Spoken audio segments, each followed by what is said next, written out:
시청자 여러분 안녕하십니까? 지방자치 중심 소식을 전하고 더 나은 지방자치의 방향을 제시하는 지방자치 1번지입니다. 제주특별자치도 교육청은 지난 15일 학교 환경교육 강화를 위한 업무 협약을 체결했습니다.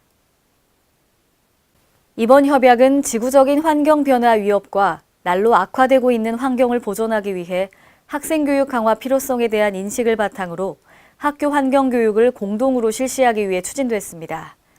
협약서에는 환경동아리 활동 활성화, 자연생태계 보전교육, 방과 후 학교 및 자유학기제를 통한 환경교육 등 환경교육의 활성화를 위한 협력 강화의 내용을 담고 있습니다. 전북도는 지난 15일 시군정책협의회를 열어 2018년 국가예산 확보 및 신규 사업 발굴을 위한 대응 방안을 논의했는데요.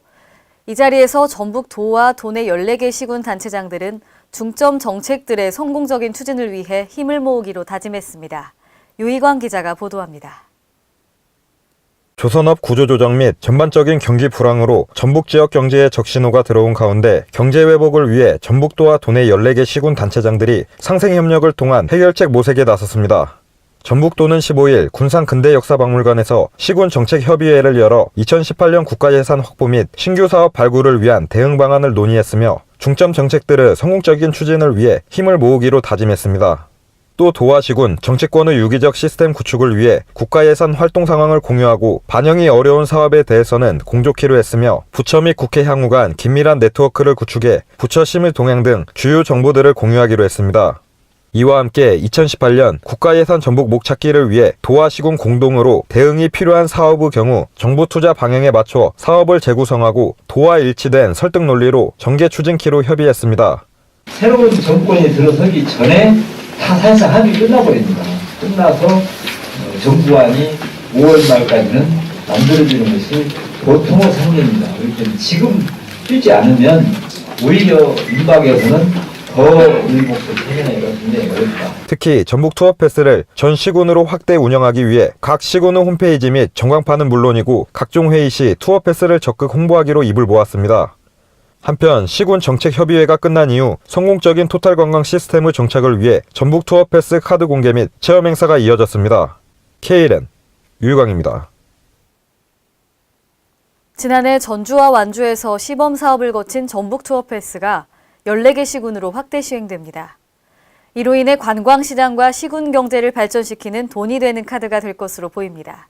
보도에 김민화 기자입니다. 카드 한 장으로 전북의 60여 관광지를 쉽고 편리하게 여행할 수 있는 전북 투어 패스가 본격 시행되면서 전북이 관광도시로서의 면모를 갖추기 위한 성장 기반을 마련하게 됐습니다. 전북도는 15일 군산 근대역사박물관에서 전북 투어 패스 발매 선포식을 갖고 본격 발매에 들어갔습니다. 지난해 전주와 완주에서 시범 사업을 거친 전북 투어 패스는 전북의 주요 관광지 시내버스 및 주차장을 무료 이용하고 맛집, 숙박, 체험시설의 할인 혜택이 적용되는 자유이용권 관광 패스로 모바일형과 카드형으로 출시됐습니다. 모바일형은 홈페이지 결제 완료 시 바코드 티켓을 휴대폰으로 전송받아 즉시 사용 가능하고 카드형의 경우 관광시설 입장만 가능한 관광형과 대중교통 및 주차장 2시간 무료 이용이 가능한 교통형으로 구분되어 결제 후에 전북 투어 패스 판매점에서 카드를 받아 이용할 수 있습니다.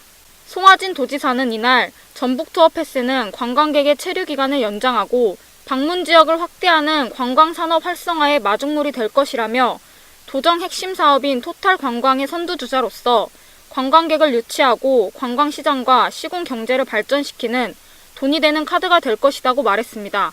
이어 전북도는 대규모 국제행사와 전국 투어 패스를 엮어 전북의 브랜드 가치를 향상시키고 지역 경제 활성화를 이루어낼 계획이라고 덧붙였습니다.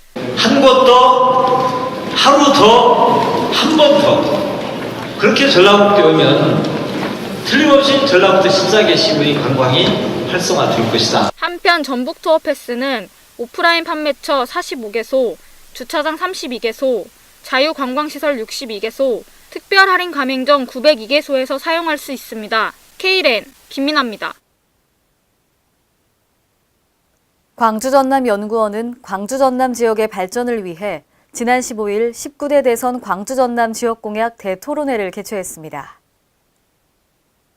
이날 대토론회에서 광주광역시는 친환경 자동차 에너지 선도 도시와 45억 아시아인의 문화예술 창의 도시 등 6대 분야 15대 핵심 과제로 내놨습니다.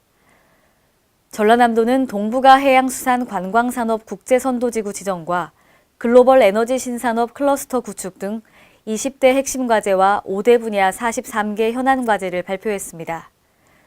아울러 이날 대토론회에서는 경제, 문화, 생활 공동체를 지향하는 광주 전남 8대 공동 공약 과제도 발표됐습니다.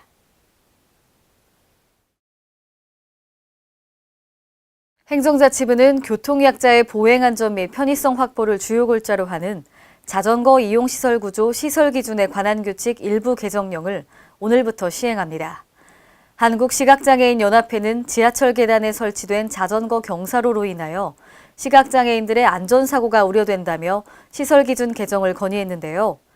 그 이후 현장 검증 및 전문가 의견 수렴을 거쳐 자전거 경사로의 폭을 좁히는 등 교통약자의 안전과 편의를 강화하는 내용으로 일부 규칙이 전격 개정됐습니다. 칸막이 없는 정부 3.0 실현을 위한 공공기관 클라우드 시스템이 도입되어 공공기관의 업무 효율성과 소통이 대폭 강화될 전망입니다. 행정자치부는 언제 어디서나 업무 자료를 공유하고 협업, 소통할 수 있는 공공기관 클라우드 시스템을 구축하고 오늘부터 서비스를 본격 개시합니다. 이번 행자부의 클라우드 서비스 제공으로 공공기관들은 별도의 시스템을 구축할 필요 없이 스마트워크와 유연근무 등이 가능하게 됐습니다. 앞으로 행자부는 상반기 중 이용기관을 10개로 확대하는 등 공공기관의 클라우드 업무 시스템 구현을 지속적으로 지원할 계획입니다. 이상으로 지방자치 1번지를 마칩니다. 시청해주신 여러분 고맙습니다.